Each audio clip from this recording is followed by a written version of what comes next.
हमें अपने घर में हाथी की मूर्ति किस दिशा में रखना चाहिए? हाथी की मूर्ति किस रंग की होनी चाहिए? चांदी की ले, मार्बल की ले या फिर मिट्टी की मूर्ति ले? हाथी की दिशा जो होती, जैसे ये इसका जो ट्रंक होता है यही महत्वपूर्ण होता है। तो घर के अंदर हम रख रहे हैं तो किस बात का ध्यान रखेंगे? घर के बाहर यदि लगा रहे हैं, बहुत सारे घरों में आपने देखा होगा, पहले प्राचीन जमानों में राजा महाराजा के समय में, आज भी साउथ के मंदिरों में आपने देखा होगा हाथी के जो मूर्तियां होती हैं वो बाहर लगी होती हैं। तो उसका रीज़न क्या होता है? हाथी किस ग्रह से संबंध रखती है? हाथी झुंड में लगाएं कि सिंगल हाथी लगाएं कि पेयर यानी कि 2 हाथी लगाएं? हाथी से हम कैसे अपने जीवन में समृद्धि ला सकते हैं? यदि संतान की प्राप्ति नहीं हो रही है तो कितने हाथी हमें अपने बेडरूम में रखना चाहिए? वहीं पर अपने बच्चों की पढ़ाई में प्रगति हो, उनके बुद्धि का विकास हो और घर में सुख समृद्धि आए, शांति हो, कलह क्लेश न हो, इसके लिए किस तरह के कितने हाथी अपने घर में किस दिशा में रखना चाहिए? बहुत सारी बातें आज की इस वीडियो में हाथी से संबंधित होने वाली हैं। नमस्कार, वेलकम टू माय चैनल, मैं हूं मनीषा। दोस्तों, आज की वीडियो हाथी घर में कहां पर रखना चाहिए और किस ग्रह से संबंध रखती है, कैसे हम अपने घर के वास्तु दोष को दूर रख सकते हैं इन हाथी की मूर्तियों से। तो चलिए एक एक करके हम जानते हैं। सबसे पहले तो जो ये हाथी है वो इंद्र देव का सवारी माना जाता है। वहीं पर जो माँ लक्ष्मी का अष्टलक्ष्मी स्वरूप होता है, माँ लक्ष्मी के 8 अलग अलग स्वरूप होते हैं जो हमारे जीवन में समृद्धि लाते हैं। उनमें से एक स्वरूप होता है गज लक्ष्मी स्वरूप का।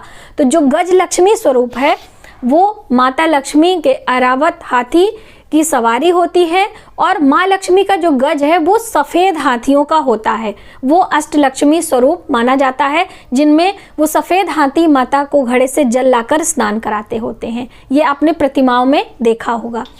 और ऐसी मान्यता है कि हम अपने मुख्य द्वार पर जब हाथी की प्रतिमाएं लगाते हैं तो हमारे घर में नकारात्मक ऊर्जा का वास नहीं होता है, चोरी नहीं होती है और किसी प्रकार की कोई बीमारी नहीं आती है। इसीलिए साउथ के मंदिरों में अक्सर आपने देखा है हाथी की प्रतिमाएं मुख्य द्वार पर लगी होती हैं।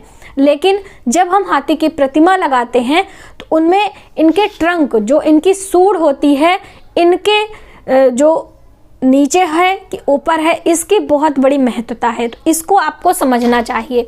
अब हाथियों का झुंड भी अपने घर में रखना चाहिए।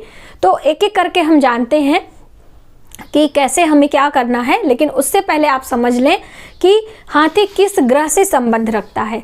हम ग्रहों की बात करें, जो हमारे 9 ग्रह होते हैं उनमें से 2 ग्रह जो राहु और केतु होते हैं, वो राहु को रिप्रेजेंट करता है ये हाथी। उनके स्किन को आपको कलर, जब कभी रियल हाथी आप देखें तो वो ऐसे धुएं के कलर का होता है। राहु को रिप्रेजेंट करता है ये हाथी। और हाथी के ऊपर जो हाथी को कंट्रोल करता है, जिसे आप महावत कहते हैं, वो होता है मंगल।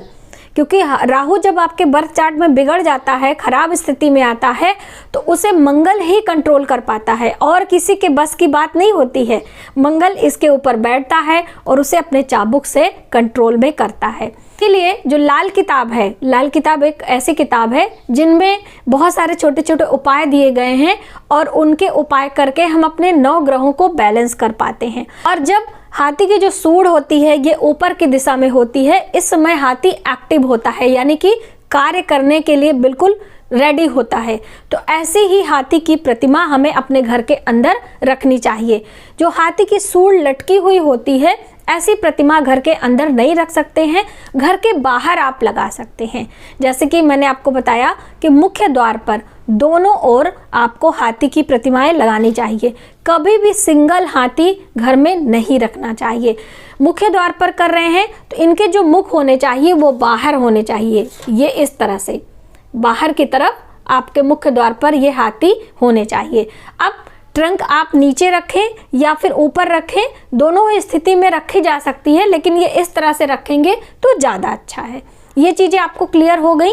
घर के अंदर रख रहे हैं तो इनका मुख इस तरफ होना चाहिए, अंदर की तरफ। ये देखिए, घर के अंदर की तरफ होना चाहिए, तो आपके घर में समृद्धि आएगी। हाथी प्रेम का भी प्रतीक माना जाता है, समृद्धि का भी प्रतीक माना जाता है, क्योंकि माँ लक्ष्मी का सीधा संबंध हाथी से होता है। और हाथी की उत्पत्ति कहाँ से हुई है? समुद्र मंथन से, यानी कि जो ऐरावत हाथी थे वो समुद्र मंथन से उत्पत्ति हुई है। और माँ लक्ष्मी का जब समुद्र मंथन हुआ, माँ लक्ष्मी की उत्पत्ति हुई और उसी समय ऐरावत हाथी 14 रत्नों में से एक रत्न माने जाते हैं। इसीलिए हम हाथी की पूजा भी करते हैं, यानी कि उनको अपने पूजा मंदिर में भी रख पाते हैं। वास्तु के अनुसार वास्तु दोष को दूर करने के लिए अपने घर में हम जब भी हाथी रखते हैं तो उत्तर की दिशा में रखते हैं या फिर पूर्व की दिशा में रखते हैं। अब ये उत्तर और पूर्व की दिशा में ही क्यों रखा जाता है, थोड़ा सा समझने का प्रयास करते हैं। उत्तर की दिशा जल की दिशा होती है, ये आप सबको पता है। और समुद्र मंथन से हाथी ऐरावत जो होते हैं या माँ लक्ष्मी की उत्पत्ति जल से हुई है, इसीलिए जल की दिशा में यदि हम इसे रखेंगे तो हमारे लिए शुभ होगा, हमारे घर में समृद्धि आएगी। तो आप घर के किसी भी कमरे में आप रख रहे हैं, किसी भी मनोकामना पूर्ति के लिए रख रहे हैं, घर के उत्तर और पूर्व के दीवार के साइड में ही आपको ये रखना है, इन दिशाओं में, तो ज़्यादा अच्छा होगा। पूर्व दिशा प्रकृति की दिशा है, नेचर की दिशा है, और नेचर बिना जल के, यानी प्रकृति बिना जल के विहीन है, सूख जाएगा ना प्रकृति, तो इसीलिए इन दो दिशाओं में रखने की बात कही जाती है। अब अपने बेडरूम में क्या हम हाथी का वो रख सकते हैं स्टैचू? बिल्कुल आप रख सकते हैं। अब हाथी का झुंड भी आता है, आपने देखा होगा मार्केट में हाथियों के झुंड वाला भी स्टैचू आता है, प्रतिमाएं होती हैं। तो वो देखिए, जब आप अपने बेडरूम में रख रहे हैं तो यदि आपके पति पत्नी में प्रेम नहीं है, आपसी मनमुटाव है, तो ऐसे में हाथी का एक पेयर आपको रखना है। हाथी प्रेम का प्रतीक है। हाथी हमेशा जहाँ पे एक हाथी जाएगा पूरा झुंड उनके पीछे आता रहता है, कभी एक झुंड से अलग नहीं होते हैं। यदि हाथी अलग हो जाता है तो वो पागल हो जाता है, इसीलिए हाथी को एक साथ यानी कि 2 हाथी रखने की सलाह दी जाती है या फिर झुंड में। तो देखिए, बेडरूम में आप हाथी का पेयर रख सकते हो और इनकी दिशाएं आपको अंदर की तरफ रखनी है, ये आपको समझ में आ गया।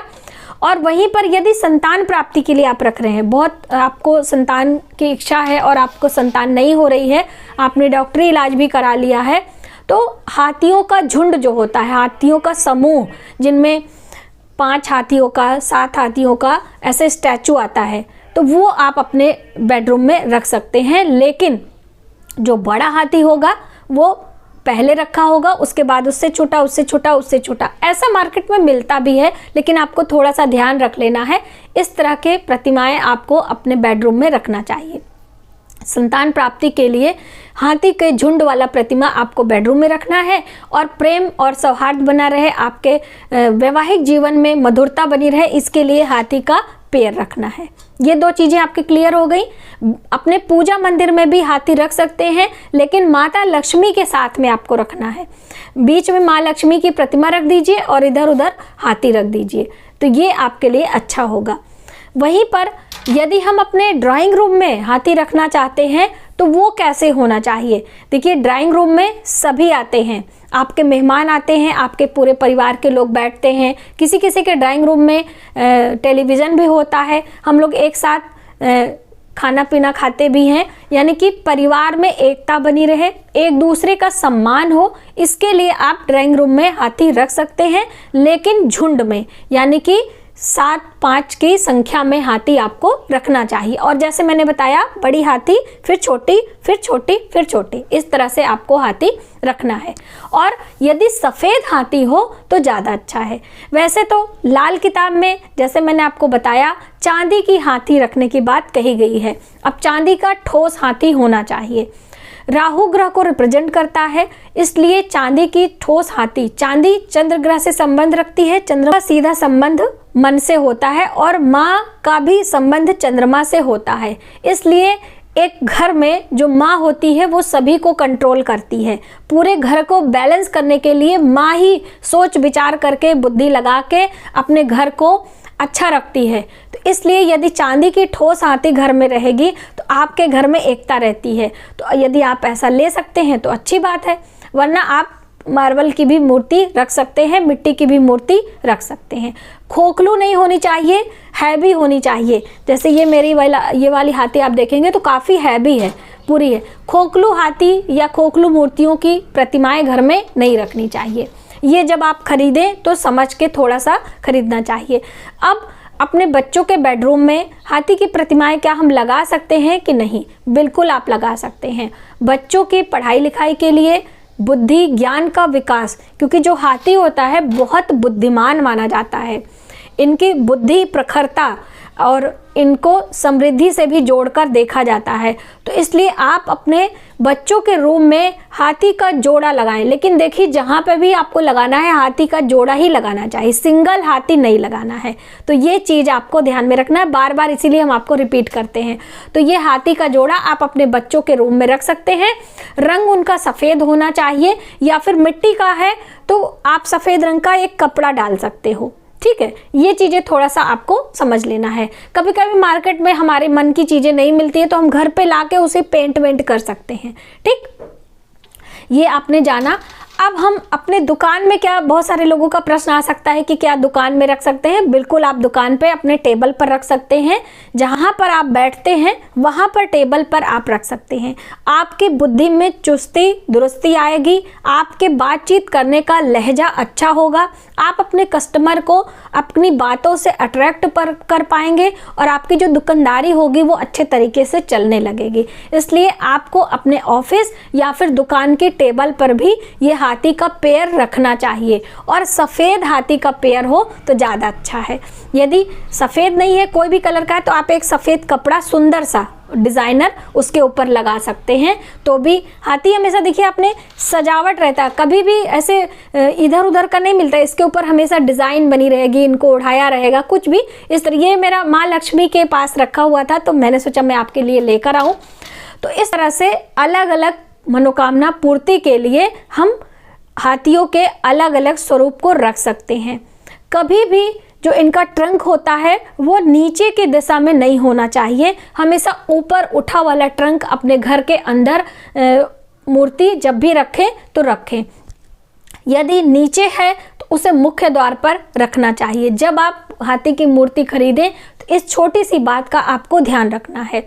मुख्य द्वार पर भी ये वाली मूर्ति लगा सकते हैं, ऐसा नहीं है कि बस खाली नीचे सूंड वाली ही लगा सकते हैं। वो तो गणेश भगवान से जोड़कर देखते हैं कि भगवान गणेश का सूंड जो नीचे होता है वो हम अपने मुख्य द्वार पर लगाते हैं, तो ऐसी प्रतिमा हम भगवान गणेश का सिंबल मानते हुए मुख्य द्वार पर लगा सकते हैं। तो आप अलग अलग मनोकामना पूर्ति के लिए अलग अलग तरीके से हाथी के झुंड को या फिर हाथी के पैर को चयन करें और अपने घर में विराजमान करें। आज की वीडियो में बस इतना ही। यदि हमारी जानकारी आपको थोड़ी सी भी हेल्पफुल लगे तो प्लीज़ हमारी वीडियो को ज़्यादा से ज़्यादा लोगों में शेयर करें, सब्सक्राइब करें न्यू वीडियोस के लिए। यदि हमारे फेसबुक पेज से आप हमें फॉलो कर रहे हैं तो आप एक बार लाइक ज़रूर करें। मिलते हैं एक नई जानकारी के साथ नए वीडियो में, तब तक आप अपना ख्याल रखें। जय माता दी।